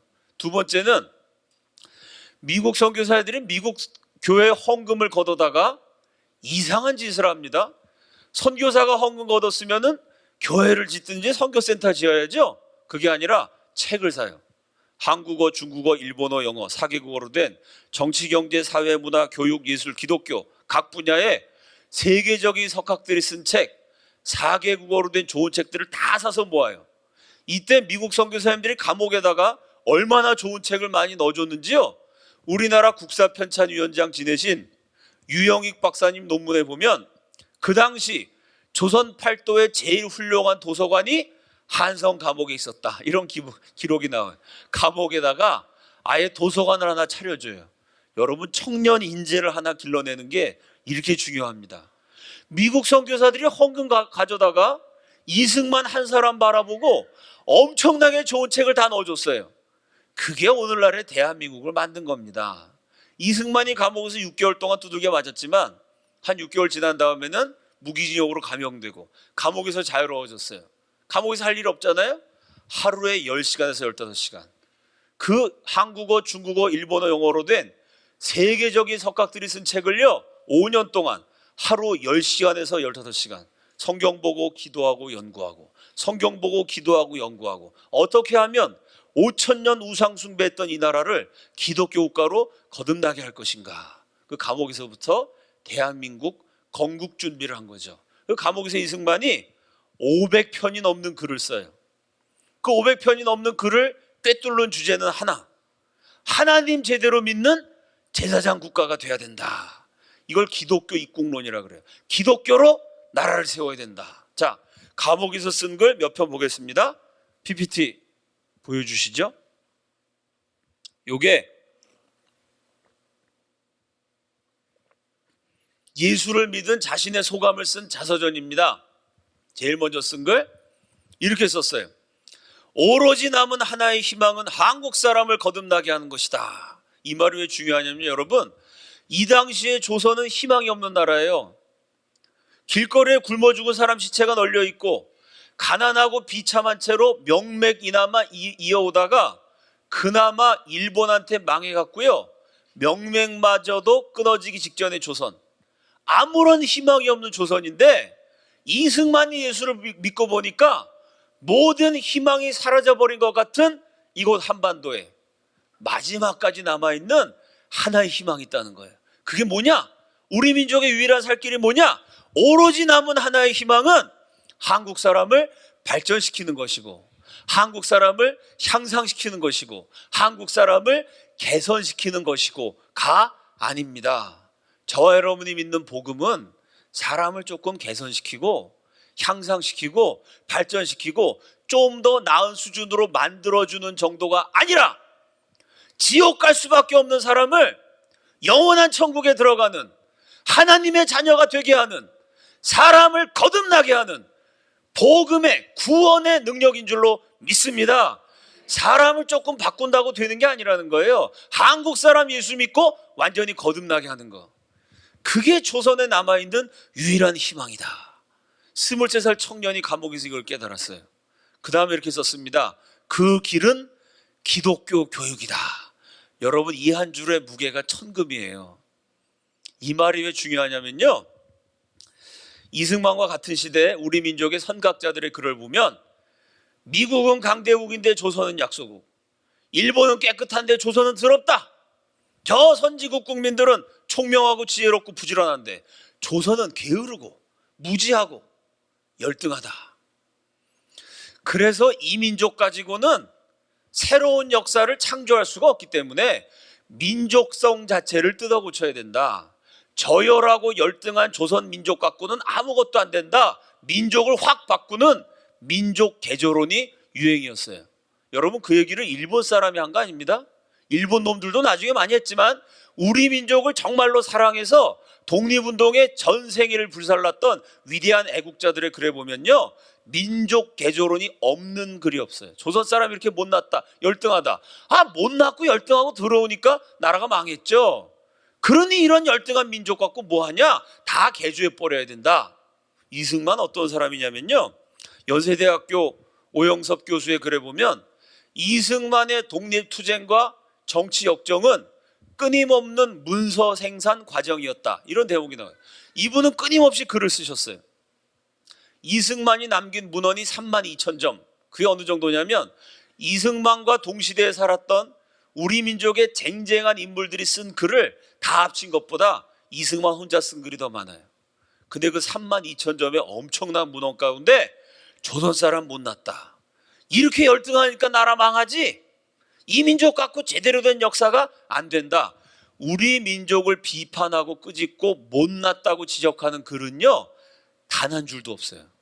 그 32,000점의 문헌이 모두 우리 조선 사람 우수하다, 지금 비록 나라를 뺏겼지만 위대한 잠재성을 가지고 있다, 앞으로 찬란한 역사를 창조할 가장 위대한 역사를 선도해 나갈 수 있는 우수한 민족이다. 우리 민족이 그렇게 잘났다는 내용으로 꽉 차 있어요. 그러면 그렇게 잘난 민족이 왜 맨날 5천 년 동안 침략당하고 나라 뺏기고 먹을 거 없어서 굶어 죽는 가난한 지경이 됐을까요? 이승만의 대답, 우리 민족이 열등한 게 아니고 교육이 잘못됐기 때문이라는 거예요. 5천 년 동안 부엌에 들어가면 부엌 귀신, 지붕에 올라가면 지붕 귀신, 화장실에 가면 뒷간 귀신, 그 조그만 달걀 안에는 달걀 귀신, 총각이 물에 빠지면 총각 귀신, 처녀가 빠지면 처녀 귀신, 이렇게 종류별로 다 있는 온갖 귀신을 다 섬기느라고 이 위대하고 우수한 민족이 우준해져 가지고 하나님이 주신 가능성을 제대로 발휘할 수가 없었다는 거예요. 교육이 잘못된 것이지 우리 민족이 열등한 게 아니다. 그럼 우리 민족이 살 길은 뭐냐? 그 길은 기독교 교육이다. 기독교 교육만 제대로 하면, 성경을 가르치면 이 민족의 가슴 속에 살아있는 예수 그리스도가 심어질 수 있으면 멸망하는 식민지 조선은 기독교 국가 대한민국으로 찬란하게 부활할 수 있다. 그걸 23살 이승만이 감옥에서 깨달았어요. 그러니 천재죠. 여러분, 이 말이 맞았나요? 진짜 한국 사람 이렇게 우수해요? 지금 대답하시는 분들 보니까 전부 다 한국 사람들이야. 한국 사람끼리 모여서 우리가 이렇게 우수합니다 이러면 좀 객관성이 떨어지죠? 진짜 한국 사람이 이승만이 얘기한 것처럼 똑똑하고 우수하다는 증거가 있을까요? 있죠. 증거가 차고 넘치죠? 제일 대표적인 거, 전 세계 어린애들 모아다가 어느 나라 애들이 제일 똑똑한가? IQ 테스트 해보면 학령기 아동들 IQ 세계 1등 대한민국. 2등이 어딜까요? 퀴즈. 2등 이스라엘 3등입니다. 이스라엘 3등. 2등이 어딜까요? 미국? 등수에 안 들어요. 어딜까요? 2등이 북한이에요. 1등이 사우스 코리아, 2등이 노스 코리아. 그러니 남북한이 얼마나 똑똑하다는 얘기예요? 한국 사람 이렇게 똑똑하고 우수한데 5천 년 동안 맨날 굶어 죽고 얻어 터지고 약소우기여서 이 짓밟히는 민족 안에 그런 우수한 자질과 가능성이 있다는 걸 아무도 몰랐어요. 이 민족 안에 사실은 폭발하지 않은 엄청난 잠재성 가능성이 있다. 그걸 최초로 깨달은 위대한 선각자가 이승만입니다. 23살의 감옥에서. 그 길은 기독교 교육이다. 기독교 교육만 하면 이 민족이 살아난다는 거예요. 이 민족의 희망이 이승만의 소명이 됩니다. 나의 인생 목적은 이 길을 위해 준비하는 것이었다. 이때부터 91년의 거대한 세계를 기독교 국가를 세우는데 그 한 가지 비전을 향해서 불사르죠. 자, 내일 제가 계속 말씀드리겠지만 우여곡절을 끝에 이승만이 감옥에서 나와요. 미국 유학을 갑니다. 2015년 현재 전 세계 명문대학 랭킹 1위 하는 프린스턴 대학교에서 한국 최초가 아닙니다. 아시아인 황인종, 동양인 최초로 국제법 박사학위를 받은 당대 최고의 석학이 이승만입니다. 황인종 가운데 프린스턴 대학 같은 명문대학에서 국제법 분야 박사 받은 사람 이승만이 최초예요. 그래서 이승만이 공부한 미국 최고의 명문대학들 가보면요, 이승만에 대한 기념관도 있고 이승만 박사가 사셨던 도서관, 기숙사 그대로 보존해놨고요. 이승만 기념하는 건물이라든지 학교 시설들이 도처에 널려 있어요. 왜? 그 당시에 백인도 아닌 황인종이 그 명문대학에서 그렇게 공부 잘하는 사람이 없었던 거죠. 이승만이 세계적인 석학으로 성장해요. 감옥에서 예수 믿고 한 15년쯤 세월이 지났습니다. 15년 동안 동양인 최초의 프린스턴 대학 국제법 박사가 되고 위대한 교육자가 되고 위대한 설교자가 되고 위대한 독립운동가로 활동하면서 이승만의 기독교 입국론이요 점점 심화가 돼요. 그냥 우리가 다른 종교 믿다가 나라 망했으니까 기독교 믿고 잘 살아보자, 이런 정도의 수준이 아니고 아주 신학적인 질문까지 깊어져요. 도대체 대한민국이란 나라를 하나님이 왜 세우려고 하시느냐? 대한민국의 정체성이 뭐냐? 대한민국을 통해 하나님이 이 역사의 현장 속에서 이루기를 원하시는 섭리가 뭐냐? 이런 질문은 이건 신학적인 질문이죠. 이승만의 기독교 입국론이 아주 신학적인 차원까지 깊어졌다는 증거. 그 다음 장면이요. 이게 1913년에 쓴 글입니다. 일본 놈들이 한국 교회를 얼마나 잔인하게 박해했는지를 그대로 기록한 우리 교회사의 명저 한국 교회 핍박. 이 책에서 이승만이 이렇게 얘기해요. 하나님이 한국 백성을 이스라엘 백성같이 특별히 택하여, 하나님이 저 옛날 구약 시대에 이스라엘을 선택하신 것처럼 현대 세계에 대한민국을 선택하셨다. 구약 시대 선택받은 이스라엘의 수도가 예루살렘이라면 오늘날 선택받은 한민족의 기독교가 제일 융성했던 평양은 제2의 예루살렘이다. 이런 얘기 들어보셨죠? 우리 민족이 선택받아서 평양이 제2의 예루살렘이다. 그 얘기가 바로 이 책에 나와요. 1913년 이승만이 쓴 책. 하나님이 한국 백성을 이스라엘 백성같이 특별히 택했다는 거예요. 왜 택했느냐? 동양에 처음 예수교 나라를 만들어. 그 당시에도 지금도 마찬가지지만 기독교 국가는 전부 서양에 있고요. 그 당시에 동양에는 기독교 국가가 하나도 없었어요. 기독교의 불모지, 도교 국가, 불교 국가, 우상 숭배 국가들로 가득 찬 동양의 최초의 기독교 국가. 동양에 처음 예수교 나라를 만들기 위해서 하나님의 한민족을 선택하셨다. 다 함께 따라합시다. 동양에 처음 예수교 나라. 요 말은 외우셔야 돼요. 왜냐하면 바로 이게 대한민국의 건국 이념입니다. 우리는 우리 민족의 건국 이념, 교육 이념, 홍익인간이다 이렇게 배웠죠. 엄밀하게 따지면 홍익인간은요 고조선의 건국 이념입니다.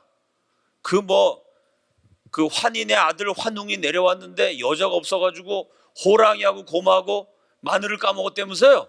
그래서 성질이 급한 호랑이는 도망치고 은근과 끈기, 곰이 100일 동안 마늘을 먹었더니 짠!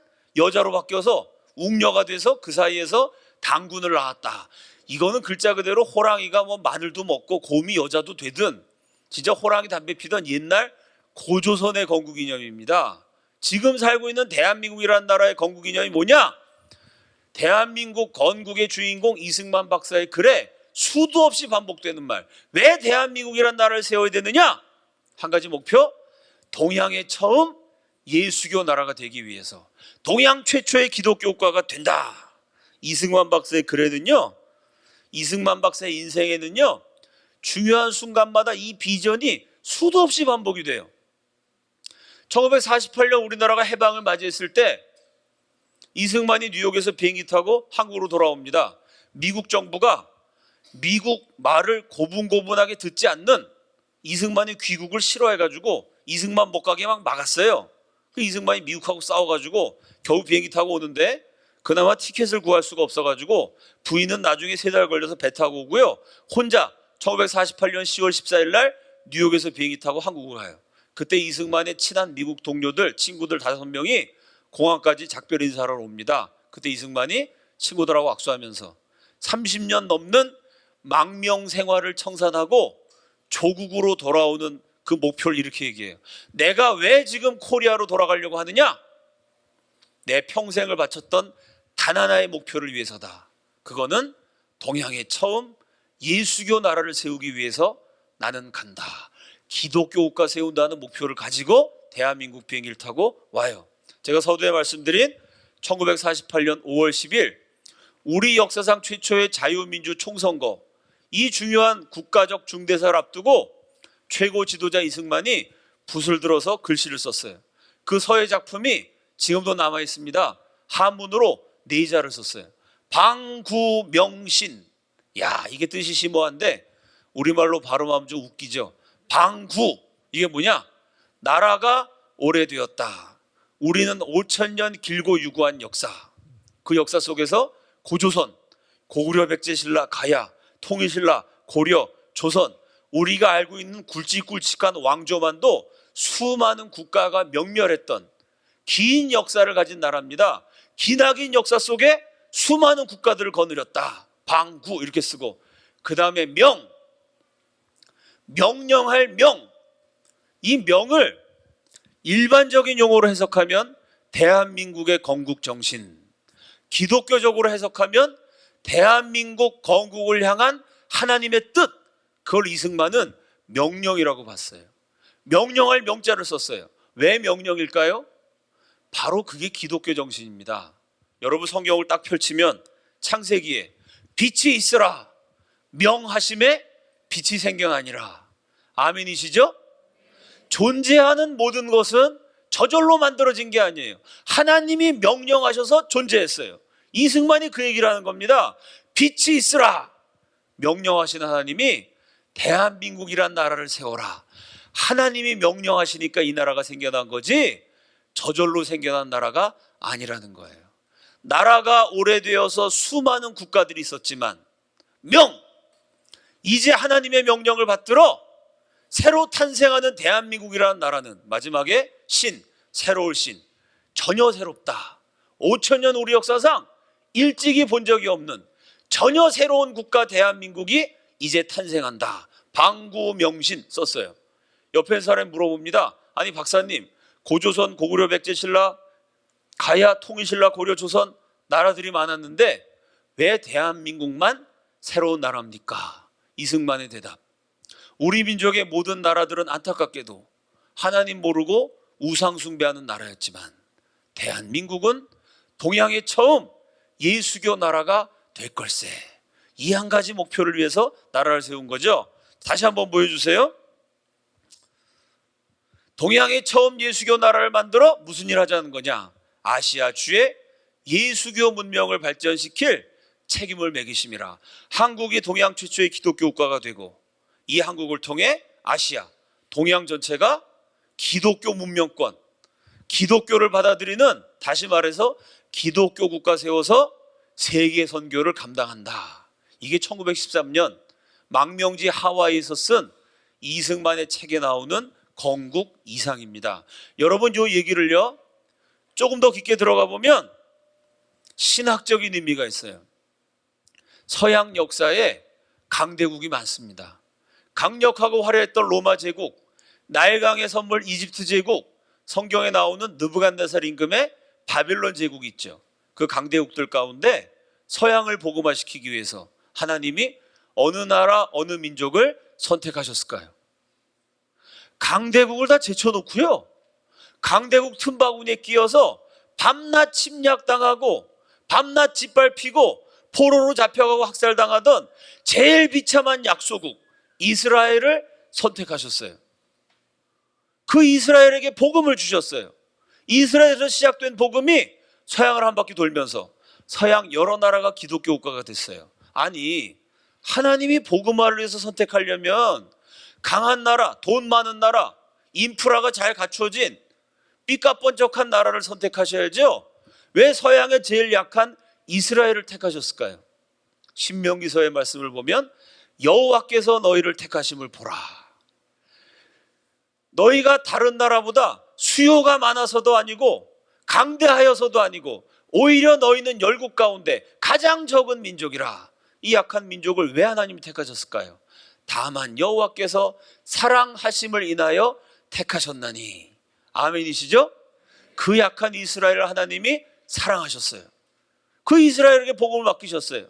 여러분, 이게 신약 성경에 가면 어떻게 연결이 되죠? 고린도전서에 보면 약한 자를 들어 강한 자를 부끄럽게 하신 하나님, 세상에 미련하다 하는 자들을 들어 지혜 있다 하는 자들의 지혜를 폐하신 하나님, 그러므로 전도에 미련한 것으로 구원하기를 기뻐하시느니라. 이게 성경 전체를 관통해서 흐르는 사상입니다. 하나님이 약한 자, 짓밟히는 자, 별 볼 일 없는 자, 지혜롭지 못한 자, 그들을 사랑하셔서 그들을 불쌍히 여기셔서 그 사람들을 선택하셔서 오히려 강한 자, 있는 자들을 부끄럽게 하신다는 거예요. 이승만이 그 질문을 던집니다. 서양을 복음화시키기 위해서 서양 역사에 제일 짓밟히는 이스라엘을 선택하신 하나님, 그 하나님이 동양을 복음화시키기 위해서 어느 나라, 어느 민족을 선택하시겠는가? 동양에도 잘 나가는 강대국들이 많았어요. 온 세상의 한가운데 있는 화려한 나라, 가운데 중자 화려한 화자 중화, 중국이 있어요. 철학과 종교의 발상지 인도, 잔인한 군대를 가진 일본도 있어요.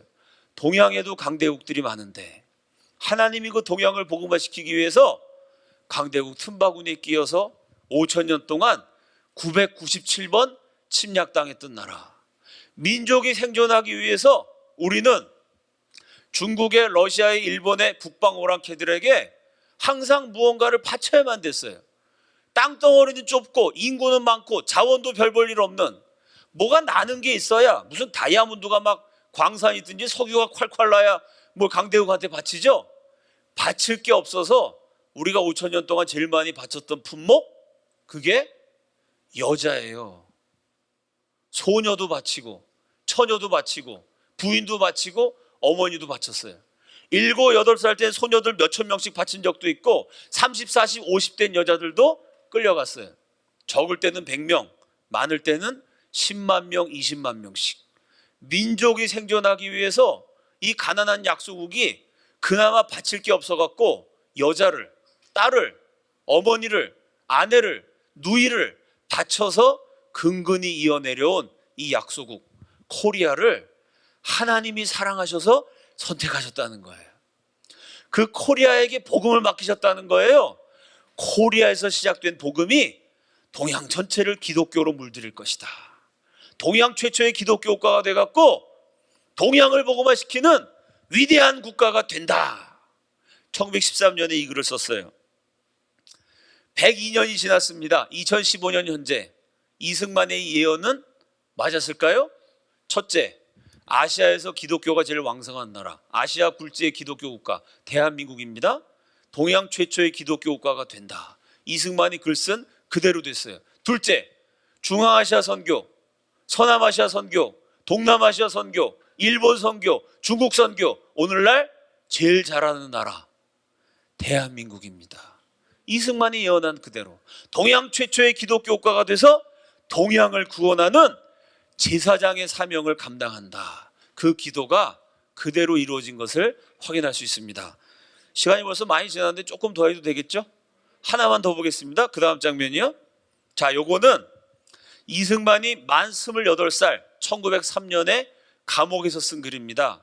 우리가 기독교를 믿으면 이런 나라가 된다. 대한민국을 향한 경륜과 지략을 펼친 글, 그 제목이 국가 경략, 국가를 향한 경륜과 지략, 이렇게 붙여야 어울리는 내용입니다. 그런데 나라에 대한 글을 썼는데 제목이 뭐죠? 교회 경략. 이게 바로 기독교 입국론입니다. 나라가 제대로 되려면, 국가가 똑바로 서려면 먼저 교회부터 제대로 세워져야 된다는 거예요. 국민들이 교회에 와서 예수 믿고 하나님 잘 믿어야, 그래야 축복받는 나라가 되지, 우상 숭배나 하고 교회도 안 날아가는 백성이 되면은 이 민족에게 소망이 없다는 거예요. 그 대한민국에 대한 비전을 썼는데 제목이 교회 경략입니다. 28살 감옥에 갇혀 있었던 무기징역 죄수 청년 이승만의 가슴에 꿈틀거리던 대한민국의 비전. 다 함께 읽겠습니다. 시작.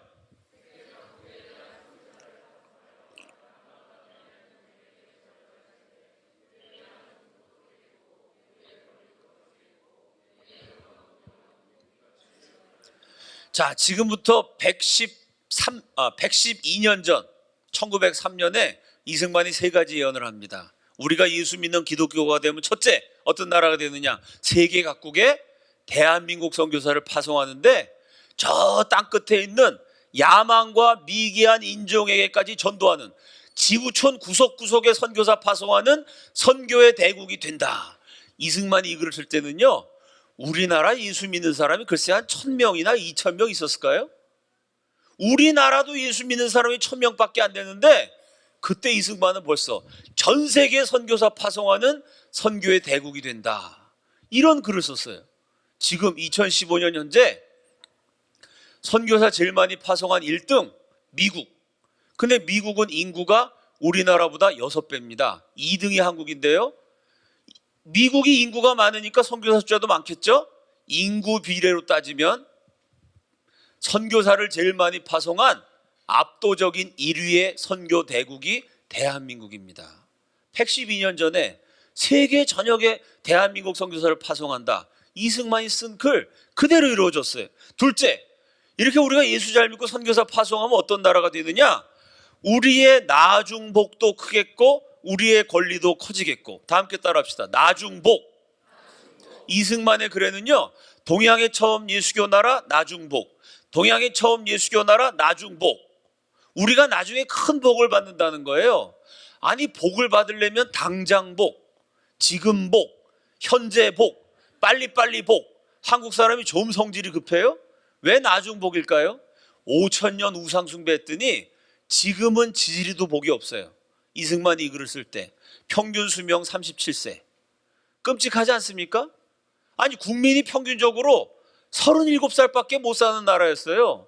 유아 사망률 60%가 넘어요.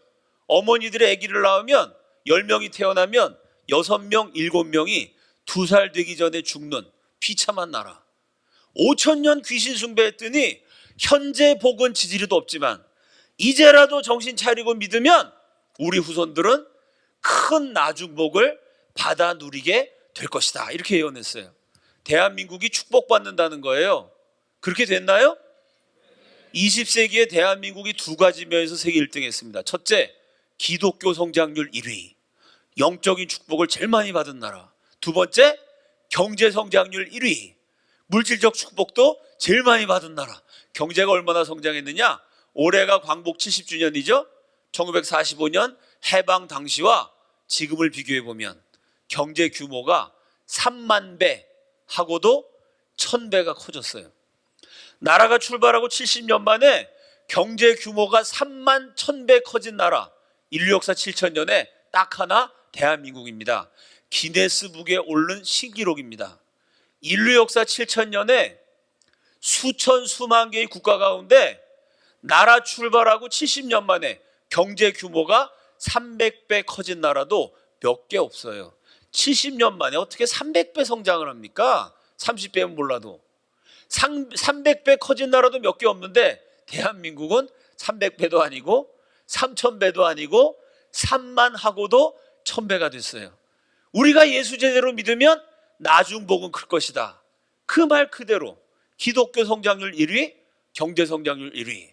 평균 수명은요, 이승만이 이 글을 썼을 때는 37세, 지금은 82세가 됐습니다.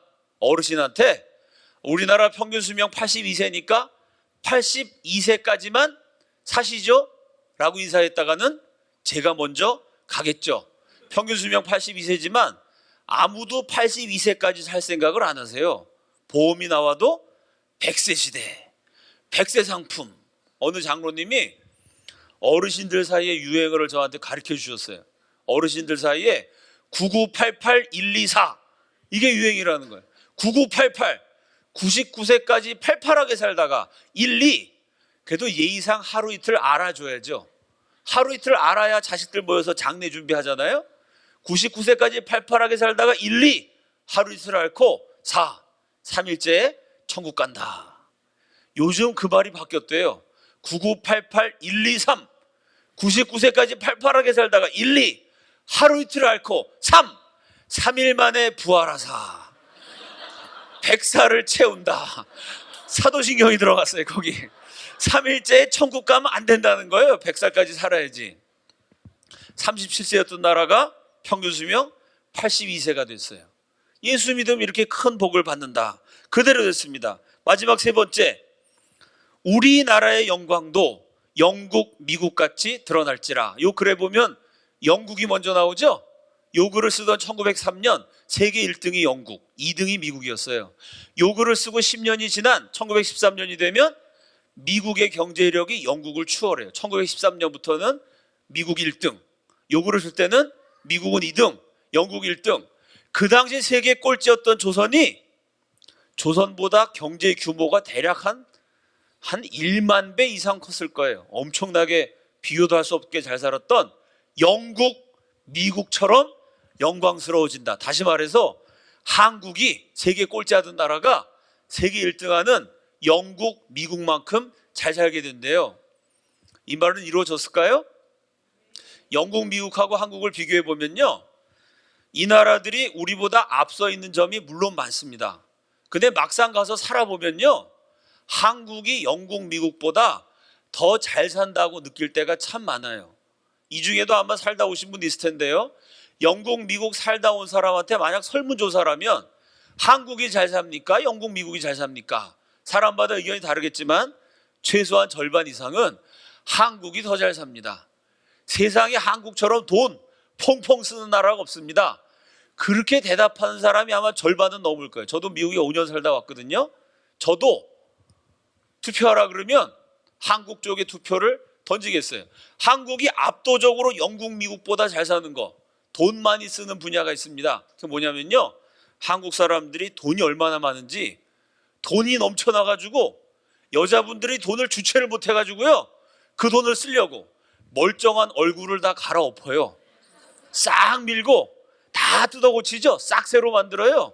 그래서 어느 분이 글을 쓰셨는데, 나를 낳으신 분은 부모님, 나를 만드신 분은 성형외과 선생님, 다 새로 만들어요. 제가 대학에서 가르치는데 지나가다 보면 학생들이 인사해요. 교수님 안녕하세요? 처음 보네요. 너 나 어떻게 알고 인사하니? 그럼 애가 얼굴 가리면서, 아, 저 1학년 때 교수님 수업 들었어요. 아유, 너 돈 많이 썼구나. 얼굴에다가 많이 발랐구나. 성형수술, 화장하는 비용 영국하고 미국 압도적으로 제치는, 대한민국이 아마 세계에서 돈 제일 많이 쓰는 여러 나라들 가운데 하나입니다. 우리가 예수만 믿으면 이 우수하고 위대한 민족이 예수를 몰라갖고 짓밟혀 왔는데, 귀신 숭배, 우상 숭배하다가 나라가 절단났지만, 그러나 이 비참한 지경에서라도 다시 정신 차리고 예수 믿으면 된다. 우리가 예수 믿으면 전 세계 선교사 파송하는 대국이 될 것이고, 이 나라 이 민족은 큰 축복을 받게 돼서 영국, 미국 부럽지 않은 그만큼 잘 사는 나라가 된다. 28살 청년이, 기적 같은 얘기 아닙니까 여러분? 감옥에서, 거기서 벌레들한테 물어뜯기면서 기도하면서 이런 우리 민족의 비전을 제시했어요. 112년이 지났는데 그대로 이루어졌습니다. 제가 시간 관계상 다 말씀 못 드리지만요, 이승만이 감옥에서 500편이 넘는 글을 썼어요. 우리가 예수 믿으면 이런 나라가 된다. 그 글을 읽어보면 대한민국 역사 70년이 이승만의 글 속에 다 들어있어요. 우리가 예수 믿으면 이런 나라가 된다 얘기한 그대로 이루어진 과정이 우리 현대사입니다. 다시 말해서 대한민국의 현대사는 위대한 기독교인들의 기도가 응답되어 간 과정입니다. 기도하면 들으시는 줄로 믿습니다. 기도하면 내가 바뀌고 내 가정이 바뀌고 교회가 새로워질 뿐만 아니고, 기도하면 나라까지도 새로워질 수 있는 줄로 믿습니다. 그렇게 믿었던 선조들이 기도해서 대한민국이라는 위대한 국가를 탄생시켰습니다. 그 신앙과 그 정신을 이어받아 나라와 민족을 위해서 기도하는, 기도로 세운 나라, 기도로 지켜나가는, 기도로 기적을 이룬 나라, 기도로 끝까지 하나님께 쓰임받는 제사장 국가의 사명을 감당하는, 그 대한민국을 위해서 정말로 무릎 꿇고 기도하는 애국하는 크리스찬들 다 되시기를 우리 주님의 이름으로 축원합니다. 기도하겠습니다. 한 가지 제목, 이 나라를 세우신 하나님의 뜻을 회복하여 무엇보다 예수 잘 믿는 나라, 하나님을 경배하는 나라, 생명이신 주 예수 그리스도를 전 세계에 전파하는 나라, 제사장 국가로 주님 다시 오는 그날까지 쓰임받게 하여 주시옵소서. 세계 만국에 예수 그리스도를 증거하여 다시 오실 예수님을 기다리는 그리스도의 순결한 신부로 제사장 국가로 쓰임받는 이 나라 이 민족 되게 하여 주시옵소서. 무엇보다 나라와 민족을 품고 기도하는 이 어려운 시대 기독교 정신을 회복하여 비틀거리는 대한민국을 바로잡는 전투적인 교회, 전사적인 그리스도인, 아무것도 없었던 그 시절에 기독교의 꿈을 꾸고 복음의 비전을 품었던 우리 선조들의 비전을 이어받는 이 나라 이 민족을 책임질 수 있는 크리스찬 리더들이 이곳 더비교회에서 불꽃처럼 탄생하게 하여 주옵소서. 이런 여러 가지 기도 제목으로 주여 한번 외치신 후에 다 함께 통성으로 기도합니다. 비틀거리는 대한민국을 가슴에 품고 비통하고 간절한 심정으로 역사의 주인이신 하나님, 대한민국 존재와 건국을 명하신 이 민족의 근원 되신 하나님께 부르짖어 간구합니다. 이 나라가 그 건국의 발자취를 회복하여서 무엇보다 하나님 섬기는 제사장 나라 되게 하여 주시옵소서. 기도하는 민족 되게 하여 주시옵소서. 성령 충만한 결에 되게 하여 주시옵소서. 건국의 정신이 회복되어 저 땅끝 야만과 미개한 인종에게까지도 생명이신 예수 그리스도를 증거하는 동방의 등불로 세계를 밝히는 복음의 선두주자로 전 세계를 복음화하는 사명받은 민족으로 대한민국이 쓰임받게 하여 주시옵소서. 나라와 민족을 위하여 기도를 게을리했던 우리의 모든 죄악을 회개합니다. 살아계신 주님, 기도로 세운 이 나라, 기도로 지켜나가는 우리 모두가 되게 하여 주시옵소서. 더비교회를 축복하며 기도합니다.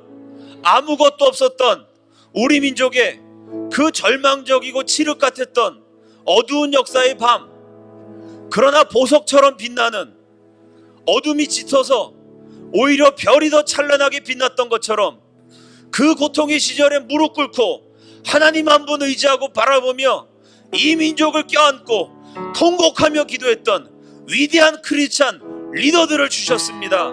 살아계신 주님, 더비교회에서 대한민국을 다시 일으킬, 다시 부흥케 할, 다시 부활케 할 위대한 크리스찬 리더가 일어나게 축복하여 주시옵소서. 예수님 존귀하신 이름으로 기도드립니다. 아멘.